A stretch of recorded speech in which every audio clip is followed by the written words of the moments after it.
A month ago, Jrue Holiday earned himself an extra $1 million for winning the championship. That was an added bonus in his contract in case of going all the way. So now with the Washington Wizards, Spencer Dinwiddie also has a bonus if he wins the title. And it's a grand total of $1. Wait, what?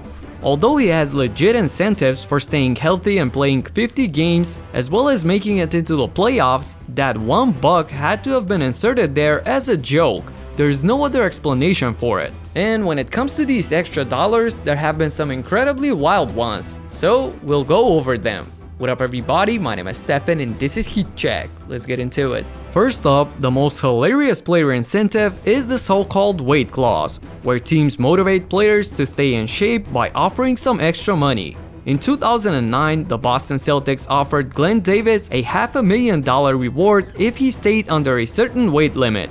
Similarly, the Spurs put the same amount for Boris Diaw if he managed to not gain 5 pounds in the following 6 months. I mean, it's fun even saying this, we're talking about professional athletes. Other players who've had the same clause in order to incentivize them to be fit are Eddie Curry, Jared Sullinger, and Tim Hardaway back in the day. Okay, let's now move on to the shocker, which a lot of you may know, but just in case. In 2010, the Oklahoma City Thunder extended their veteran center Nick Collison to a 4-year, $11 million deal. But the hysterical thing here is possibly the most legendary contract bonus in NBA history. At 30 years old at the time, averaging 7.5 points and 6.5 rebounds per game, the Thunder inserted a $100,000 prize for Collison if he won the MVP award. The MVP, most valuable player in the NBA. Yeah, this one. Of course, there was no chance of that happening, so this offer stands to this day just for the laughs and the memes. Do you remember a Donald Foyle?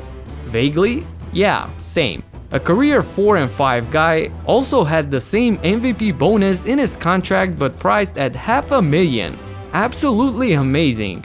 And on top of that, he was to get the same amount if he won the Finals MVP as well. Look, being a GM of a team can be a stressful job, so I guess this is how they find a way to have fun, by making these contracts. But there's one example where actually the player got the last laugh, and that was the case with Moe Harkless. In 2016, Harkless, who was a 35% shooter from 3 up to that point, was offered $500,000 from the Blazers if he could stay on that exact pace and have another year of 35% or more from downtown. And 4 games before the end of the season, Moe stood at exactly 35.1. Missing just another shot would mean that he would fall to 34.8 and of course no bonus. So what he did? Dude stopped shooting threes and did not attempt a single one for the last 4 games of the season. And honestly, I don't blame him. That's a bulletproof way of securing the extra bag. When reporters asked him before the last game if he would shoot a 3, his answer was simple. Would you?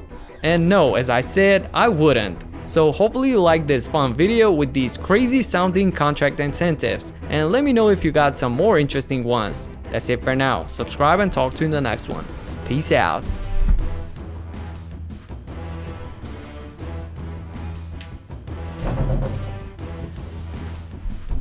I fell to 34.8.